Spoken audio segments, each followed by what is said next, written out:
សូមជម្រាបសួរដល់លោកលោកស្រីនាងកញ្ញាប្រិយមិត្តទាំងអស់ជាទីមេត្រីបាទនៅពេលនេះខ្ញុំបាទឆានីនិងនាងខ្ញុំលីម៉ារីណាបាទជំនួសមកឲ្យប្រតិកម្មឆ្លងដែនសូមថ្លែងអំណរគុណដល់លោកលោកស្រីនាងកញ្ញាប្រិយមិត្តដែលនិយមគាំទ្រនៃប្រតិកម្មឆ្លងដែនជាពិសេសនៅវលការ៉ាអូខេដែល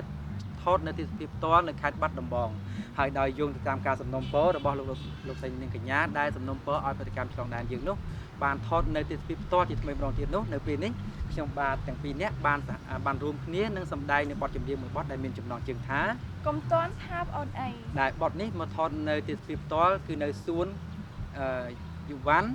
និងស្ទឹងសង្កែបាទដូច្នេះសូមលោកលោកស្រីនាងកញ្ញាប្រិយមិត្តរីករាយកំសាន្តជាមួយនឹងបទកុំតាន់ថាបអូនអីដល់តទៅសូមអរគុណ